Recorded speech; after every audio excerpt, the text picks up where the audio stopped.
Welcome to our fourth Sunday in our Lenten journey.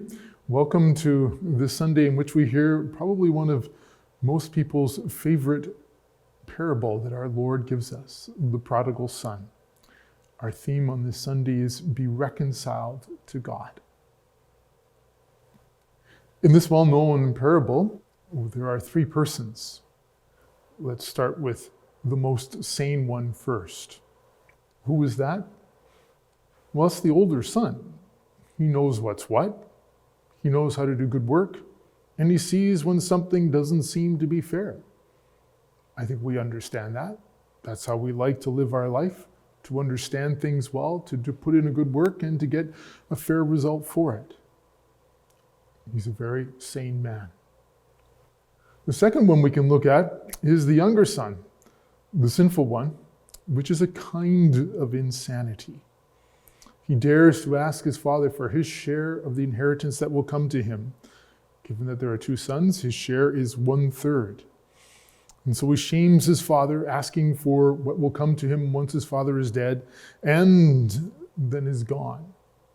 Foreign country, other people, a place of other gods, and dissolute living. But he does, in the end, come to himself. He starts, as it were, reclaiming some sanity, leaving sin behind. He says, I will get up and go to my father. And yes, he rehearses his forgiveness speech. He is making a beautiful and good change in his life. And then thirdly, we have the father. And to the people of that time, he is probably the least sane of the three. Allow me to try to explain. He gives 1/3 of the family farm to his youngest son. And then when his son leaves, spending it on dissolute living, going to a foreign country, it's as if he's not just merely left home, but he's left his people, he's left God, and he's left the right way of living. Because in a foreign land, there would be foreign gods. In a foreign land would be other ways of living. He would have left everything behind.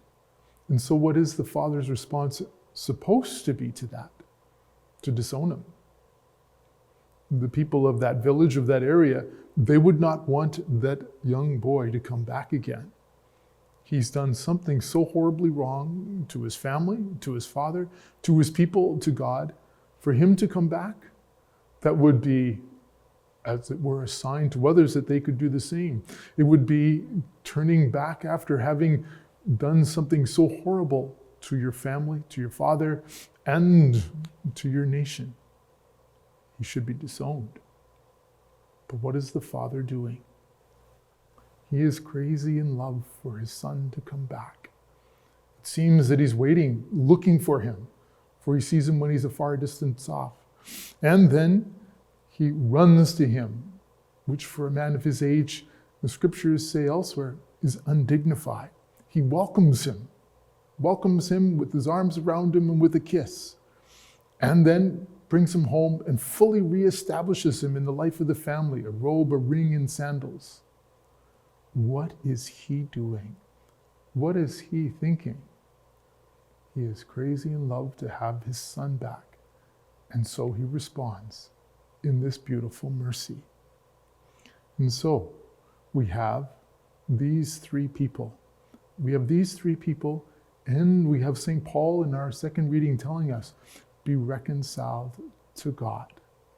What does the Father do? We hear in our opening reading, Joshua and the people coming into the promised land, the Lord removing the disgrace of Egypt, the Lord allowing them now to eat the fruit of the land. That's what's happened to this youngest son. The disgrace of his leaving family, leaving God, leaving the right way of living, that's removed. And he's welcomed back to a feast, eating the fruit of the land. And as we hear in our second reading from St. Paul, his trespasses are not counted against him. This is the somewhat, as it were, crazy love of the Father for the Son, the crazy love of God for all of us. But let's go back to the first son, the eldest son, the one who I dared to say was the sane one. The father has to go out to plead with him. As the father was looking for the youngest son to come home, the father now goes out to the elder son and pleads with him to come and join the feast. And he has to correct the eldest son. The eldest son, who's never left, who's never done anything wrong, presents himself as someone who has slaved for his father and who has not even had a young goat to celebrate with his kids. The oldest son is presenting himself as a hired hand. Yes, he is the son in the family. The father needs to remind him, but he pictures himself as doing all this work like a slave and never having anything from the father that he can celebrate with his friends. The father has to plead with him to say, you are a son. Your righteousness, your goodness, yes, it's not from your work. It's because you are mine. And this is our call as well. There may be some of us, yes, who are like the youngest son, who need to come back from a whole different way of life. But there probably are many of us who are more like the elder son, who are living a good life, doing the right thing, and yet at times wondering, why does God ask me this? Or why doesn't God give me that? We can fall into thinking like the elder son. But let us take this opportunity to recognize that the crazy love of God for us, in the gift of his Son who reconciles us to himself, in the gift of the Spirit that renews us, this is our hope. This is our faith. This is the God to whom we look to in love, because it's how he looks upon us. May your Lenten journey continue to be blessed.